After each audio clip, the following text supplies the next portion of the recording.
Usually when we think about history, or, even when we watch the news, we have this very specific mental image of how a war ends. You know the scene I'm talking about? The V-Day moment. Exactly. You've got the generals all in those crisp, perfect uniforms. They're at a massive mahogany table, probably on a battleship or in some palace. Pens scratching on parchment. Right. The cameras are flashing, they sign the treaty, shake hands, and boom. That's it. The war is over. Peace begins. It's clean. It's definitive. It's a great narrative. It gives everyone closure. Right. But today, for this deep dive, we're looking at a source that basically takes that whole narrative, crumbles it up, and just throws it in the trash. We're looking at a document called The War That Officially Never Ended. And I have to be honest with you, this isn't a history book. It's not a memoir. It reads more like almost like a classified status report. That's a great way to frame it. It is incredibly stark. There's no drama in the text, no emotional storytelling about heroism or, tragedy. It's just a cold analytical breakdown of a conflict where the fighting stopped, but the war, legally, administratively, structurally, it just kept going. And that's our hook today. We're unpacking the situation where peace was declared, but closure never actually happened. We're looking at how a war can just continue to exist in the background, buried in the fine print, for decades after the guns go silent. And it's a fascinating and, frankly, a somewhat unsettling lesson in international law and the sheer staying power of bureaucracy. Right. We tend to think of war as an event, a thing that happens, it explodes, and then it stops. But this source forces us to look at war as a legal status, a framework that can just persist indefinitely if the paperwork isn't signed. So our mission is to understand that framework. How does a war survive without bullets, yeah. And more importantly, what does it mean for the people who have to live inside that unresolved status? It's really less about the battlefield and more about the bones of the conflict, the structural reality that's left behind when all the smoke clears. Okay, let's unpack this. The source starts with this very specific premise. Peace was declared, but closure never happened. Now, I have to pause there because that feels inherently contradictory to me. It does. If you have peace, don't you have closure? Isn't that the definition of peace? Not necessarily. And that's the crucial distinction this document makes right out of the gate. It really challenges our vocabulary. How so? It lists exactly what's missing. So in a normal end-of-war scenario, your mahogany table version, you have ratified treaties, you have clearly defined borders drawn on a map that everyone agrees to, you have legal termination clauses that say, as of this date, hostilities are over. And in this case, the war that officially never ended, none of that exists. None of it. The source highlights that instead of treaties, you have documents that were simply left unsigned. Or, you might have drafts that were exchanged but never finalized. Just sitting in a drawer somewhere. Pretty much. And instead of permanent agreements, you get these explicit labels like temporary, interim, or provisional. The language is specifically designed to avoid finality. Provisional. That's a heavy word when you're talking about nations. Sounds like something you'd see on a driver's license, not a peace deal. But it's accurate. The source uses these specific terms like ceasefire without resolution and provisional normalization. Provisional normalization. That sounds like corporate speak for, we're pretending everything is fine, but please don't look too closely. It creates what's called an open-ended status. And here's what's fascinating. This isn't an accident. It's not like the diplomats just forgot to sign the treaty or ran out of ink. Right. The absence of a conclusion is a feature of the system, not a bug. See, that's where it gets really interesting and a little eerie. You read this and you realize the lack of a period at the end of the sentence is intentional. But help me visualize this. The source has that analogy, right? About a tenant. Right. And it's honestly the best way to understand the precariousness of it all.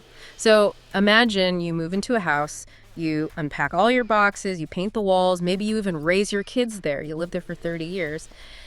To the outside world, that is your home. Okay. Yeah, I'm comfortable. I'm settled. But you never actually sign the lease. And you certainly never sign the closing papers to buy the place. You are just there. Provisionally. Okay, but if the landlord isn't kicking me out and I've been there for 30 years, who cares? Doesn't possession count for something? And that's the trap. Because you never signed, you have no deed, you have no legal protections.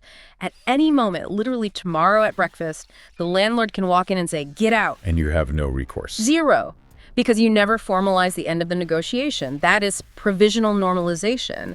You feel settled, but legally, you're basically a squatter in your own country. Wow. And the source argues that this creates the subtle background hum of anxiety that never ever goes away. You can't build a real foundation because the ground you're on is legally made of quicksand. That puts a very different spin on it. It's not just unfinished paperwork. It's vulnerability. Precisely. Which leads us to the distinction the source makes between operational and legal peace. Yeah, let's talk about that, because if I were to say, visit this place described in the text, what would I see? Operationally, you'd see peace. I mean, people are going to work, kids are going to school, the cafes are open and serving lattes. No air raid sirens. None. If you just walked down the street, it would look, smell, and sound exactly like peace. So the war is invisible. Physically, yes. But legally, the war engine is still idling in the background. The source explains that because the war never officially ended, military readiness remains legally justified at all times.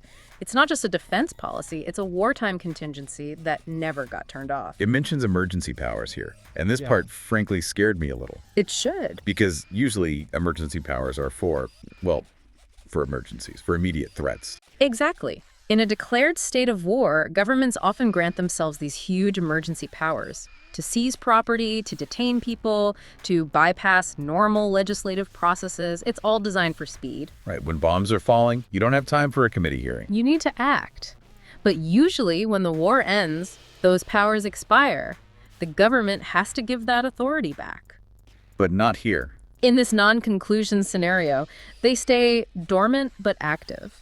Okay, wait, define dormant. Yeah. Are we talking about laws that are technically on the books but everyone ignores? You know, like those old laws about not riding a horse on a Sunday. No, and the source is very specific about this. It's not an obsolete law. It's a loaded weapon sitting on the nightstand. The switch is still flipped to on, even if the light isn't glowing. So practically speaking, what does that mean? It means the executive branch usually retains the power to just bypass the legislature. Because the war is still technically happening, a leader could wake up 20 years after the fighting stops and seize a factory, or arrest a journalist, or freeze bank accounts. It would be legal. Perfectly legal. They could just say, hey, don't look at me, we're still at war, I'm just using my wartime authority.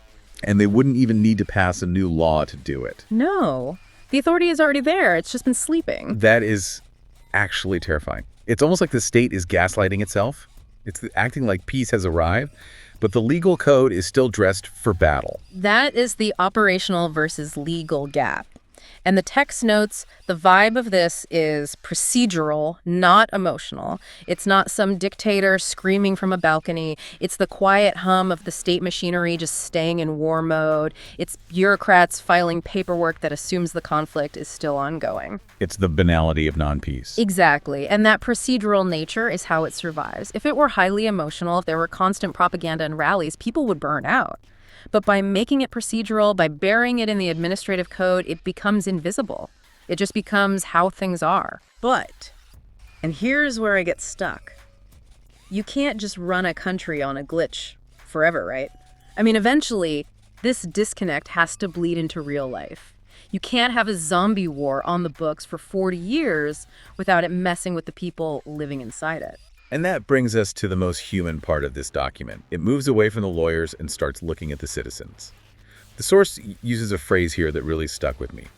Generations inherit an unresolved framework. Inherit. That hit me when I read it. We're talking about people who weren't even born when the fighting stopped, but they're living under the rules of a war they never even saw. They inherit the ambiguity. The source notes that in the state, borders remain negotiable concepts rather than fixed lines. Which sounds so abstract until you think about what a border actually does. Right.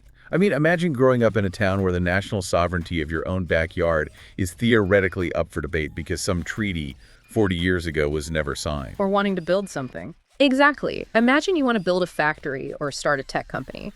Would you invest millions of dollars in a region where the ownership is technically provisional? No way. You'd go somewhere safer. Somewhere with a signed lease, to go back to our analogy. Exactly. So the economy suffers, development stalls, and it creates what the analysis calls a permanent exception. In law, an exception is supposed to be a temporary deviation from the rule, but here the exception never expires. So certain drastic actions stay permanently authorized. Yes. Surveillance, restricted movement, seizure of assets, all these things can be justified by pointing to the ongoing conflict, even if that conflict hasn't seen a bullet fired in years. It's suspended animation. You're frozen in a specific moment in time, the moment the ceasefire happened, and you never get to move forward into the post-war era. And that weighs on a society. There's a low-level anxiety that the pause button could be unpressed at any moment. Which brings us to the big question. The elephant in the room. If this is so unstable, if it hurts the economy, if it creates all these weird legal zombies and dormant powers, why not just end it? Why not just sign the treaty? Yes, why not just sit down, sign the paper, shake hands, and be done with it? It seems like the rational thing to do. This is where we have to put on our real politic hats. The source dives into the institutional logic of limbo, and it argues that there are very rational, if cynical, reasons to keep the war going on paper. The logic of limbo. It's a masterclass in strategy, actually. So first, you have the constraints. Ending the war formally would require concessions. You'd have to agree on where the border actually is. You might have to give up a claim to a certain territory or a resource. And neither side wants to be the one to say, okay, fine, you can have that hill. Exactly. Formalizing the end means admitting you didn't get everything you wanted. It forces accountability. If you sign a treaty, you have to sell that treaty to your public. But if you don't... If you just leave it as a temporary ceasefire, you don't have to admit to any loss. You can just say, the struggle continues. So it's political cowardice, or maybe political survival. A bit of both. But then there's the deeper reason, and this is where the source drops its heaviest concept. Ambiguity preserves leverage. Break that down for us, because that feels backward to me. Usually you signed a deal to get what you want, you bank the win. In a normal business deal, yes. But in an entrenched conflict, the source argues that the threat of resumption is often more valuable than the peace itself. How so? Think about it. If I sign a treaty with you today, I've played my last card, I've recognized your borders, I've agreed to the terms, I can't threaten you anymore without looking like the aggressor. Right, you're locked in. The game is over. Exactly. But if I don't sign, if I keep the war legally open but operationally paused, I still have a gun on the table. A gun on the table. Metaphorically, yes. I can look at you across the diplomatic channel and say, hey, we'd love to approve that trade deal you want, but, the war isn't technically over. Things could get messy again. So the unfinished business becomes a permanent bargaining chip. It becomes a lever you can pull anytime you need something. The source calls this strategic incompleteness. You're keeping the wound open on purpose because it gives you a reason to keep the doctor in the room. That is dark. Yeah. But I can see the logic. And the source makes a counterintuitive claim here that really challenges how we think about international relations. Uncertainty becomes a stabilizing tool. Yeah, explain that one. Because usually we think stability comes from certainty. Knowing the rules, knowing where the line is. But in a fragile standoff, certainty can be dangerous. If you force a final decision, if you force everyone to agree on exactly where the line is, the parties might just reject it and start shooting again. A final decision creates winners and losers. And nobody wants to be the loser. Right. But by keeping it uncertain, by just saying, we'll figure this out later and keeping everything provisional, you allow both sides to maintain a specific kind of control. They can tell their own people, we haven't given up, while quietly enjoying the peace. So the ambiguity is the glue holding the piece together. That is wildly ironic. It is. It suggests that sometimes the only way to stop a war is to refuse to officially end it. You freeze the conflict rather than resolving it. But that brings us back to the danger we talked about earlier. If you freeze it, you preserve the ability to unfreeze it. And that leads us to the source's conclusion. It states that this war doesn't persist through violence anymore. It persists through wording. War in language. It's moved from the trenches to the text. It has become a linguistic construct. The war is maintained by the specific choice of words in bureaucratic documents. It's a semantic war. And the source ends with this idea of usability. As long as the war remains undefined, it remains usable. That's the key takeaway for me. An ended war is a history lesson. It belongs to the museums. An unfinished war is a tool. It can be used to rally support, to justify massive military budgets, to suppress dissent, or to pressure neighbors. Leaders keep it usable because, well, they might need it later. It really redefines what war actually is. We grew up thinking war is an explosion. This source is telling us war is a legal status. It's a switch on a dashboard that someone just decided not to flip off. And because that switch is still on, the entire structure of the state flows around it. So what does this all mean? We've looked at the anatomy of this non-conclusion, the zombie laws, the strategy of ambiguity. Yeah. It leaves you with a very different perspective on world peace. It really does. It challenges the binary idea of war versus peace. We tend to think it's like a light switch on or off, but this source shows there's a vast gray middle ground where you have operational peace inside a structural war. And that gray area is where millions of people are actually living right now. Yes, they are living in the gap between reality and the paperwork. It's a powerful reminder to look past the headlines. Just because the shooting stops doesn't mean the war is over. You have to look at the documents. You have to look at the temporary clauses that have been there for 50 years. You have to look at what hasn't been signed. Sometimes the most important document is the one that doesn't exist. Absolutely. The war that officially never ended isn't just a quirk of history. It's a deliberate design. It's a system of control built on the foundation of unfinished business. And as the source says, officially, it has never ended. Which leaves us with a final thought to mull over. And this one is going to stick with me. If a war never officially ends, if it just sits there in the background, dormant but active, does that mean peace is just a temporary administrative pause? That is the question. If the war is legally alive, then peace isn't a right that you own, it's a permit. A permit.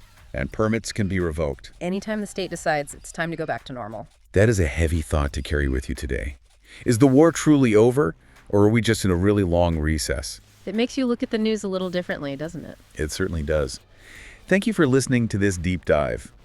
It's been a fascinating, if slightly unnerving, look at the power of unresolved conflict. Always a pleasure to explore the fine print. Check the sources, read the fine print in your own life, and we'll catch you on the next deep dive.